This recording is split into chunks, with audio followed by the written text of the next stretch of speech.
is Rohatsu Sesshin, 2014. This is the 5th talk. It's wonderful to be sitting with everybody. It's wonderful to have this whole group come together with such presence and such intention. The quality of the Zendo, the quality of the Zazen is very, very wonderful, very inspiring. So I'm really honored to be here with everyone. We're using this text from Dogen's Shobogenzo, True Eye of the Dharma Law, called Seeing the Buddha. So I'll read a little bit about this text and then we'll go from there. Rujing, my late master, old Buddha Tiantong, said, King Prasenajit asked Pindola. King Prasenajit was one of the rulers of a kingdom at the time of the Buddha, either of Magadha or next to it, somewhere Kosala. And Pindola was one of the 16 arahats in the Japanese translation. Venerable Master, I hear you personally have seen the Buddha. Is it true? Pindola responded by brushing up his eyebrows with his hands. And some places they just say he raised his eyebrows. Some people kind of imply that the eyebrows were really long and he lifted them with his hands. But he did a little gesture. You know? Then Rujing taught in a verse. Pindola raised his eyebrows and answered the king's question. No doubt he had personally seen the Buddha. Until now, he has been worthy of offerings from the 4 quarters of the world. Of course, until now means maybe he was worthy of offerings up until he started showing the truth like that. And then maybe not after that.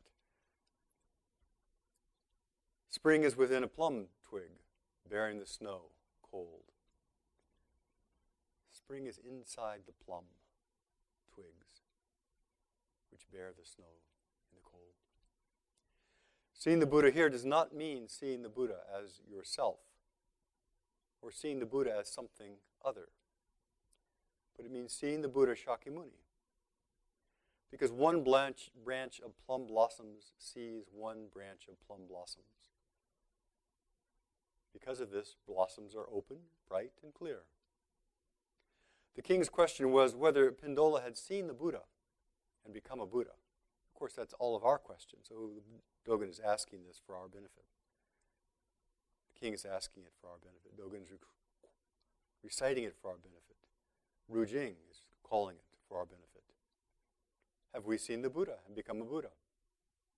Pindola clearly raised his eyebrows. This was the proof that he had seen the Buddha. This should not be confused. This fact has not ceased until now, revealing that Pindola is worthy of offerings. Thus, the fact that Pindola had personally seen the Buddha cannot be doubted. The question, have you personally seen the Buddha? Have you personally seen the Buddha? Meant whether Pindola had seen the Buddha in this way. It's not about seeing the 32 marks of the Buddha, that is the external signs of the Buddha, the qualities that the Theravada Sutras talk about, the 32 aspects that indicate somebody is a Buddha. Seeing the 32 marks of a Buddha can be done by anybody. Anybody can look at this thing behind us. The question is, have we seen the Buddha, the intimate Buddha? And is there anyone who can do the seeing? It continues, there are a number of humans, devas, shravakas, and pratyeka Buddhas who do not know the meaning of truly seeing the Buddha and say they haven't seen the Buddha. That is, they have not had the direct experience and say they haven't seen the Buddha. It's just like saying they have hardly seen a whisk being raised, although they see a whisk being raised quite often. A whisk was a sign of a teacher in ancient China. So often they would have the hosu, the horsehair whisk, and they would be hanging on their chair. And there are a number of koans where the teacher picks up the whisk or flops it around or gives it to somebody as a sign of transmission of teaching or a sign of expression of teaching. So it means that we've hardly heard the teaching at all, although we've heard lots of teaching.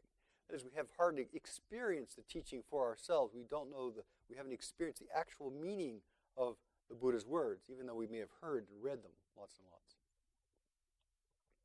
To see the Buddha is to be seen by the Buddha. However hard you may try to hide it, your seeing the Buddha comes forth and lets itself leak out. So all of us are leaky Buddhas. This is how seeing the Buddha works. Endeavor with your body and minds as numerous as the sands of the Ganges and investigate thoroughly the meaning of Pindola's raising his eyebrows. Even if you live together with Shakyamuni Buddha day and night for 100, 1,000, or 10,000 eons, if you did not have the ability to raise your eyebrows, this would not be seeing the Buddha. On the other hand, even if you are far away from the Buddha,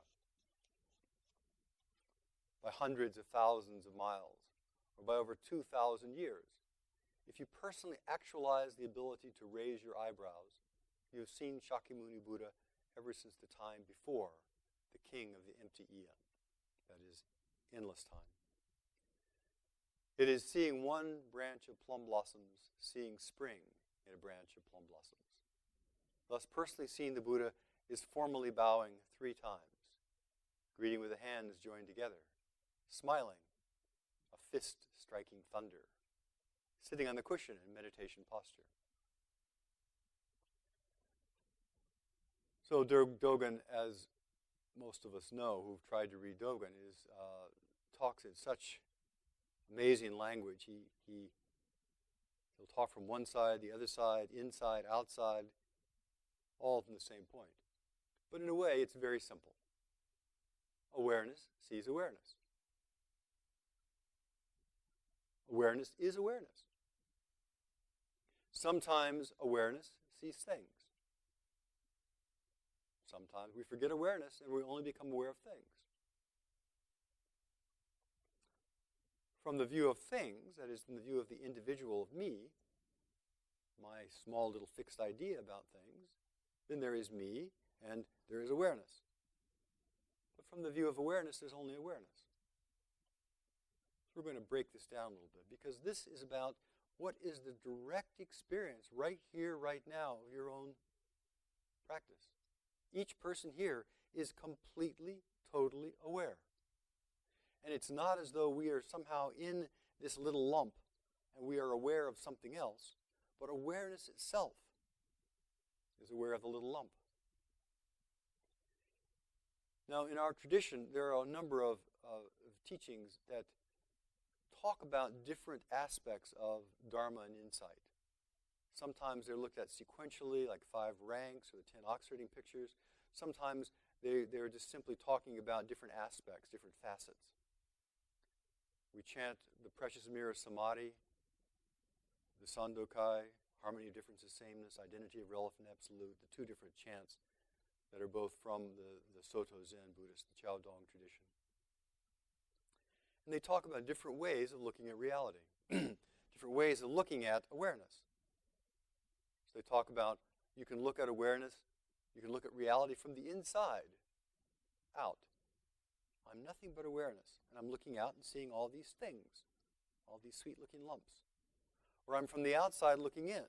I am here in this particular little chaotic collection of molecules and atoms and muscles and sinews and bones, and I'm looking in, trying to see some awareness, something that's inside. Or we can have the state where inside of us and outside of us are not 2 different things, that there's not someone inside seeing something outside. They're one thing. They're not different. We can forget the distinctions completely. There's also the aspect of functioning. We see the Buddha. How does the Buddha function? There's the aspect of stillness. There's lots of different aspects of this. So our tradition talks about sequential or different facets of teaching. So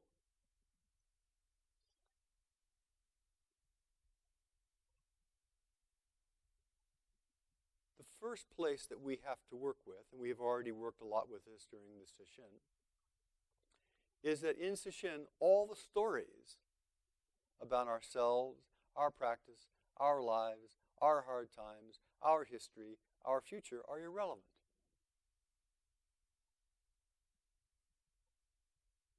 What is relevant is what is essential. As Dogen says, seeing the Buddha is essential. And so we're going to be using, and we have been using, our particular method or tool or view or approach, whatever you want to call it, as a way of looking directly at what is most intimate. What is most intimate right here, right now. Right here, right now. If you turn your awareness right to awareness itself, right to the most essential point of your own being. It might be called Buddha nature, birthright, we're endowed with, Buddha mind. But throughout the beginning of Sesshin to the end of Sesshin, from the beginning of our life to the end of our life, this, which is always present, is where the essence is. However, we can't just say, oh yes, I got the essence here. You know, I'm wise and holy. There are some, because we are so caught by our own fixed ideas, there are some steps that we've taken. First thing, it's very important to be clear what we're paying attention to. What we want to pay attention to. That's everybody's choice. Pay attention to anything.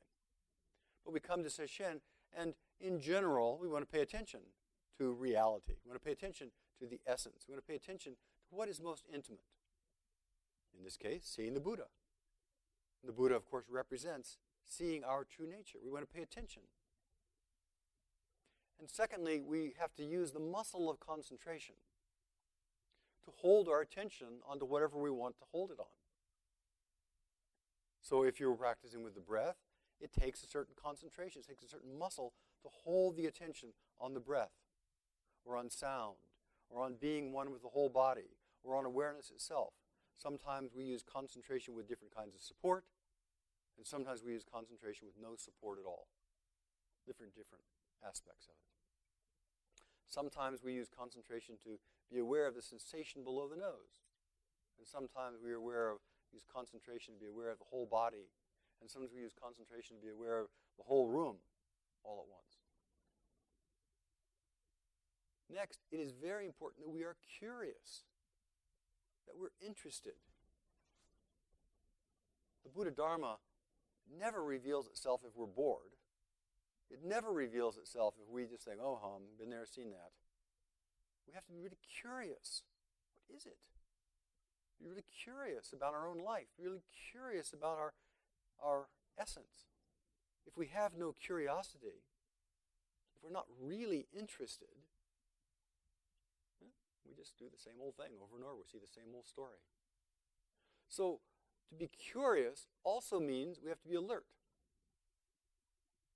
So we decide what we're going to hold our attention on, what we're going to pay attention to. We become alert of it, alert. And we have to be alert and alert and alert and alert and alert, and we exercise the constant muscle of alertness. Samadhi, absorption, one of the three aspects of Buddha's practice, Sila, Samadhi, and Prajna. Samadhi means absorption, means concentration, means that we take our whatever we're working with and we become very intimate with it. We move in close to it. Sometimes some people call it intensify. I like to think of it as like looking at a painting. If you're going to look at a painting, you move up close to the painting. You want to see it more clearly. You want to see what the strokes are like. Well, whatever we are concentrating on, we want to move up closely. We want to see it really intimately. It is that moving in closely, that intimacy, is the entrance gate to Samadhi. As we are focused on whether it be big or small, with support, with support or without support, as we become focused, looker and looked, we begin to get closer and closer and closer, and the looker and what's being looked at, it's harder and harder to tell things apart. It's very obvious.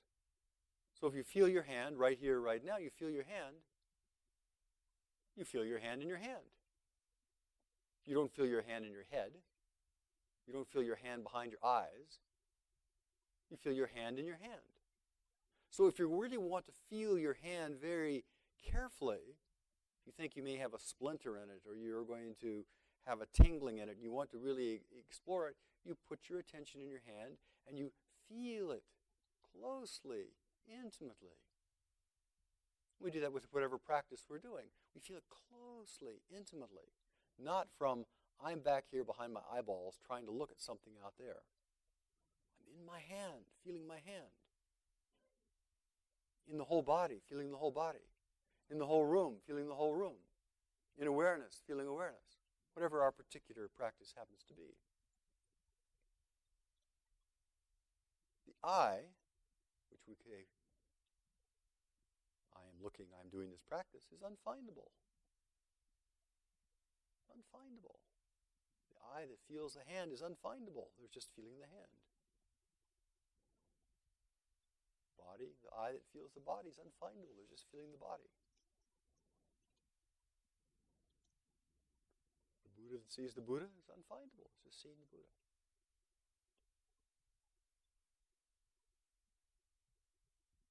Now, this intimate experience, being intimate with our hand, being intimate with our body, being intimate with the room, whatever your particular way of practicing is, because all of them have a common thread, is not the same thing as our story about it. We all have stories about the story of my life, the story of my practice, the story of my story about my practice. You know? These are stories on stories. An example is people often say, I'm tired. I say, well, what is tiredness? Well, they say, well, I've got this feeling. I feel so tired. I say, okay, well, let's examine it. Are your ears tired? No. Your chin tired? No. How about your left shoulder? Is it tired? No. Feet tired? No. Hands tired? No. Well, your right leg? Maybe your back is tired. Oh, my back is tired. Well, which part of your back is tired? The up part, the down part, the right side, the left side? The spine? Is your spine tired? Maybe that's where your tiredness is. And we go through and try to really find where tiredness is. Finally, people say, oh, I have this feeling around my eyes. My eyes are tired. And of course, you can break that down too. But we have a little sensation, or a big sensation, and we make up a story about it. We have a feeling around our eyes, or a feeling in our back. We think, oh, whoa, whoa, whoa, whoa. And then, after we make up that story, then of course you've got to deal with the story. Someone came in one time and said, oh, I'm so tired, I'm so worn out. I said, I can't hear you. I'm so tired, I can't hear you. I'm so tired! Well, it sounds like you've got lots of energy to me.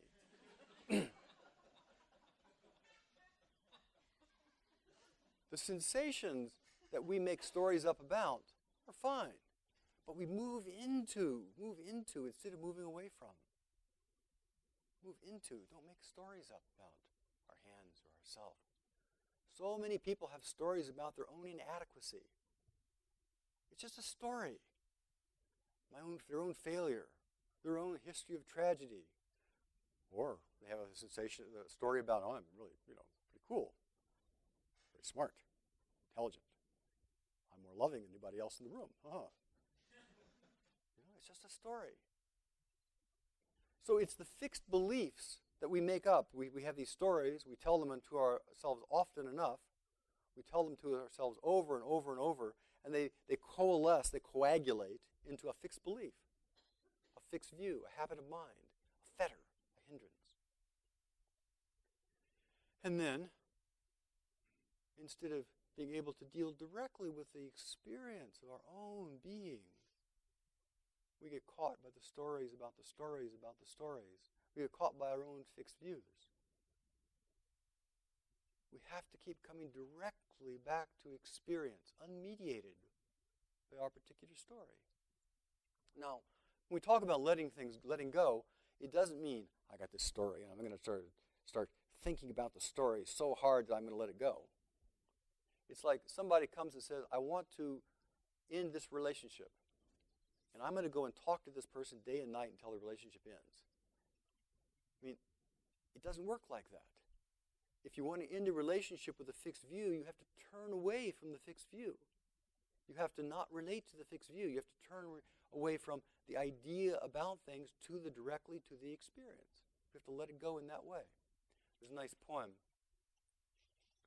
someone sent me called "Old Maps No Longer Work." I keep pulling it out. The old map of my inner path. I squint closely at it, trying to see some hidden road that maybe I've missed. But there's nothing there now except some well-traveled paths. They have seen my footsteps often, held my laughter, caught my tears. I keep going over the old map. But now the roads lead nowhere. A meaningless wilderness where life is dull and futile. Toss away the old map, she says. You must be kidding, I reply. She looks at me with Sarah eyes and repeats, toss it away. It's of no use where you're going. I have to have a map, I cried. Even if it takes me nowhere, I can't be without direction. But you are without direction. So why not let go and be free?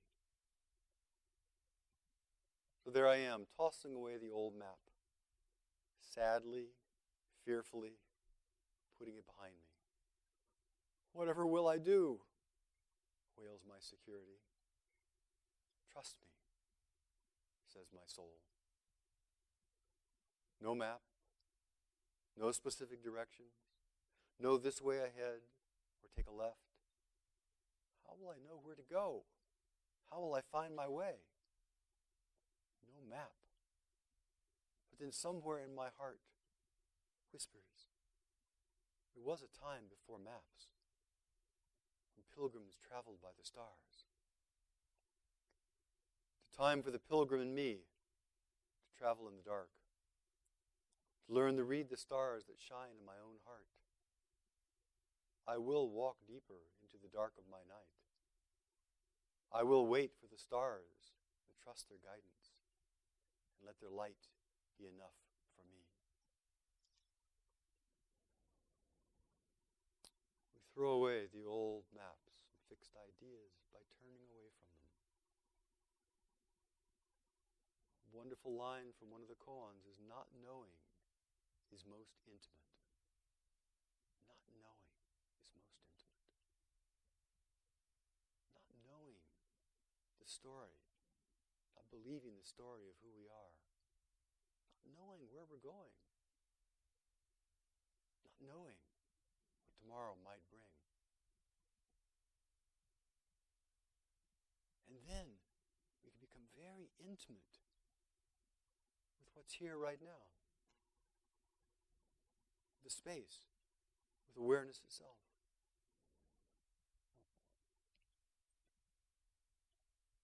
And we can realize everything comes from the mystery of our own being. Always, out of our awareness, new things are coming forth. Always. Always. That's what the Prajnaparamita is about. Endlessly creative. We all know about all the disasters which are imminent. The media is filled with them every day. We all know about the terrible storms and climate change and ISIS and the economy, and the Middle East is still in crisis. But we don't really appreciate the endless potential, the endless creativity of our own being, the endless possibility of seeing things in a new way with new, fresh eyes. We drop the old maps, the old roads that we've gone down so many times, and we look freshly, right here, right now. It's not about, well, I'll do it when I get out of here. Right here, right now. Perhaps the fresh wind. Perhaps right here, right now. Awareness itself. To see the Buddha, we have to turn away from all of our small-minded, self-centered views of what we think the Buddha is, we think we are. After all, before we were children, before words, we were still there. Before our personality developed, we were still there. What is fundamental? Before words, what is fundamental? Before the stories, what is fundamental? The only way we can see that is by turning away from words and ideas and notions and looking at what is fundamental. And Dogen, of course, looks at what's fundamental from many different sides. As I mentioned in the beginning, he looks at it from the inside, from the outside, from the upside, from the downside, from the silent, etc., etc. So let's look at awareness, though, for a minute. Now, first off, awareness is not a thing. It's like the ordinary mind. There is no such thing as the ordinary mind. It does not exist. You can't find it. There is no such thing as awareness. It does not exist. You can't find it. You can't put your finger on it. And yet, you can't measure it. You can't weigh it. It has no location. And yet, all of us, completely or intimately, always aware. So let's look at awareness itself. Let's look at that intimate experience, because that's part of what is involved with realizing what Dogen, the Buddha, talks about. So first off, awareness is always present. Always. In a way, time travels through us. We don't travel through time, because awareness is always present. So here's a little experiment you can do. You can do it however you want. Is you just feel your hand straight. Now you feel your hand straight, and in this moment you feel your hand straight. And now you curve your fingers. In this moment you feel your fingers curve. You straighten them up in this moment. Now this moment is always the changed. The fingers are just changing in this moment. There's not a past finger and a future finger. There's just the changing in this moment. This moment changes. Fingers don't. This moment is always this moment. It's like the pixels on a computer screen. Computer screens don't move. The screens in theaters don't move. They're always present. And yet, in that presence, in that not moving, there's all sorts of activity and motion. If we are only seeing the motion, if we're only seeing the hand kind of wandering around and wobbling all over the place, if we're only seeing that, and we don't see this moment is always still and present, we miss it. We're looking from the outside in. If we look from the inside out, so to speak, doesn't make any sense, but so to speak. So the first quality is awareness is always present. The beginning of the breath, the middle of the breath, the end of the breath, always present in this moment. Shakyamuni Buddha, 2,500 years ago. There's only this moment. Awakening. His deep, full awakening did not happen some other time. There's only this moment. There's only awareness of this moment. We cannot be aware of anything other than this moment. We can be aware of memories in this moment. We can be aware of anxieties in this moment. We can only be aware of this moment. That's the first quality. Timeless. The second quality of awareness is it has no parts. It's not, I'll cut my awareness up into the right side and the left side. I'll cut my awareness up into the top side or the bottom side. There's just awareness. You can't divide awareness. You can divide the objects of awareness in all sorts of ways. They're infinite. But if we turn our attention to awareness itself, it has no object. It has no components. It's one thing. Awareness is not created. You don't say, now I'm going to create awareness. I'm going to create awareness out of nothing. Awareness does not exist, and now I'm going to make it exist. If awareness didn't exist, we were still aware that awareness didn't exist. And then we become aware of awareness not existing, which is awareness. Can't get out of the loop. It's not created. It doesn't come into being. It's always there. It's always self-originating. when we ask questions, the koans, like, who were you before your parents were born? Before your parents were born, where was your particular being? It's asking you to look right at that place, the place that is not born. It's always present. Always. Secondly, it's always receptive. It sees everything, hears everything. It's empty, and so it can be filled with everything. Precious mirror of samadhi. Whatever comes in is seen. The mirror, awareness itself is uncontaminated. It's pure, all-encompassing. It's still. You know, if we see motion because of stillness, because there's a contrast between what is still and what is in motion. We hear sounds because of silence. There is silence, and against the background of silence, there's these noises. Our awareness is always still, always present, always bright, always luminous. Even the darkness is seen. Light is seen, dark is seen, stillness is seen, motion is seen, silence is seen, heard, experienced. Body, mind, large things, small things, the 8 worldly winds, the whole thing.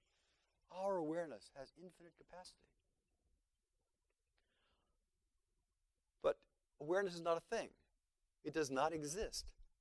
You can't find it. And so if you look at your hand, if you feel your hand right now, where do you feel your hand? You feel your hand in your hand. You feel your fist in your fist. You hear sounds in sounds. So awareness is awareness. Dogen says plum blossoms experience plum blossoms. Buddhas experience Buddhas. Your own mind experiences your own mind. Your own mind and your own body always changing, never the same. Just that. Awareness is our whole life. This is the foundation of shikantaza for those of you who are doing it. The intimate awareness of our whole life, unseparated. Intimate awareness, not of this little part and that little part, this part of the breath, that part of the breath, but the whole thing. The whole thing, all of it passing through. Everything passes through.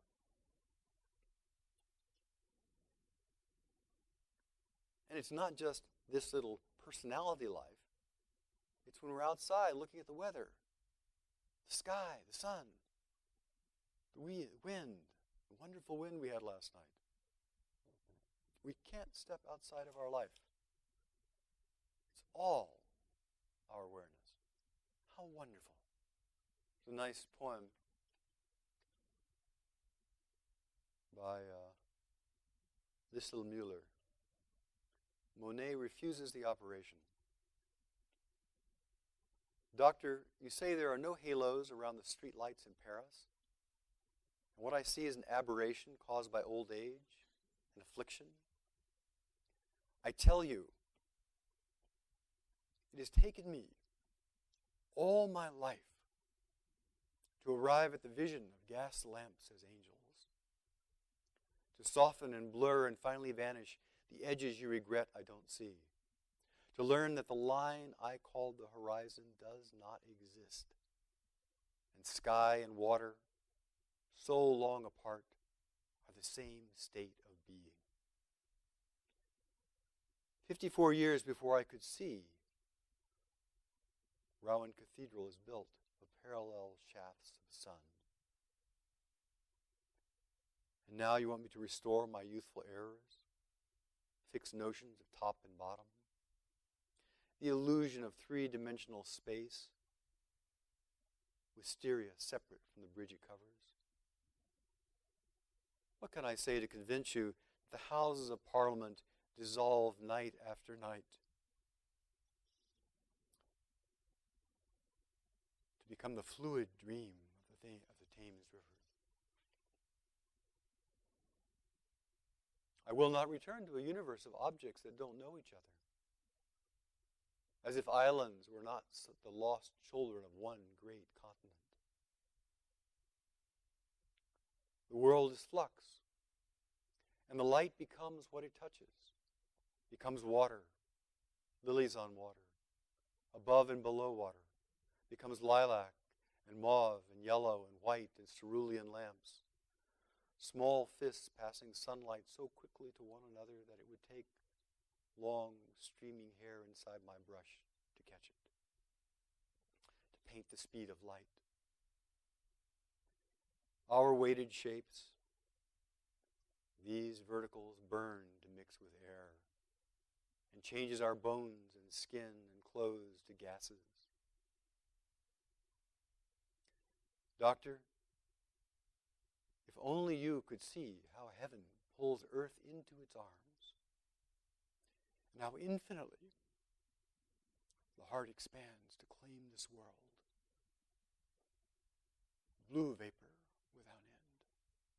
Blue vapor without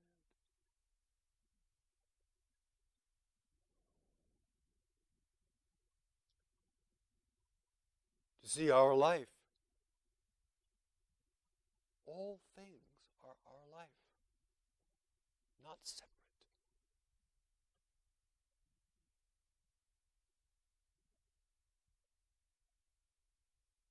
That's the question he's asking Pindola.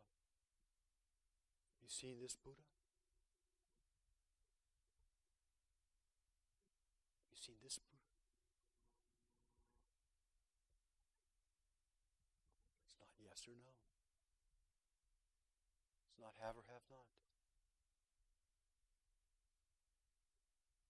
He raises an eyebrow. He raises a hand. He breathes out. He shakes his robe. He goes for a walk. He looks at the marvelous sky. He reads a poem. He breathes.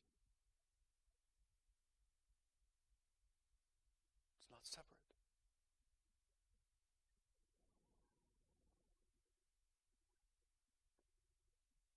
This is the antithesis of pride and arrogance. It's the antithesis of vying with others for dominance. It's the antithesis of I am the smartest or the most lovely or the most horrible.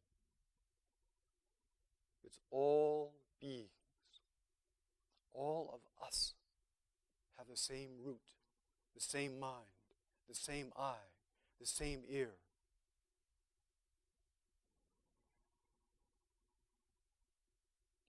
Look intimately, closely.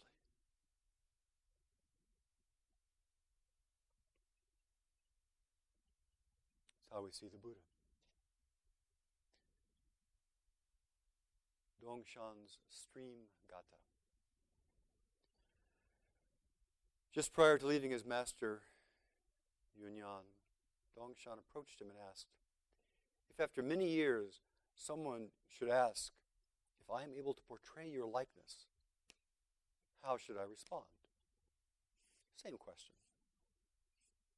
Someone were to ask, after many years, if I were to portray your likeness, how should I respond? Have you seen the Buddha? Having remained quiet for a while, Yunyan said, just this person. Just this person. Dongshan was lost in thought. Yunyan said that he was pondering, contemplating, caught in a good way. Yunyan said, Acharya, and his teacher, honored one. Having assumed the burden of this great matter, you must be very cautious. Cautious in the sense not of fearful, but you must be very meticulous, attentive.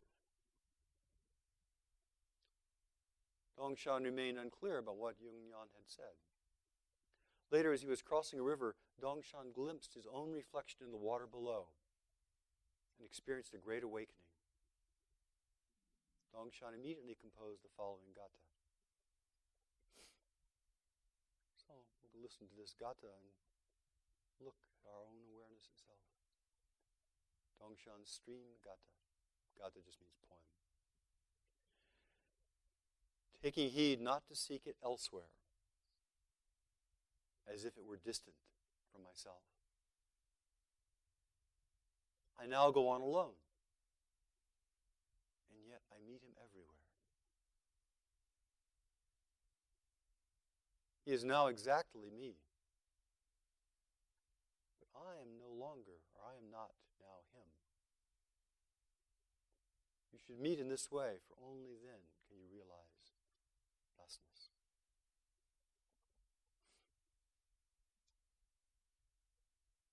These are the words of a teacher who has begun to teach. Please have faith and confidence.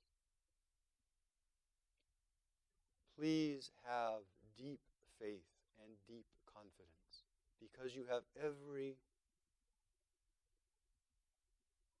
quality that allows that to be. The deep faith is not dogma. It is deep faith in your own intimate experience, which is not personal. And you have deep confidence because from that intimate experience, all things arise. Awakening is not some mysterious thing someplace else. It is the most intimate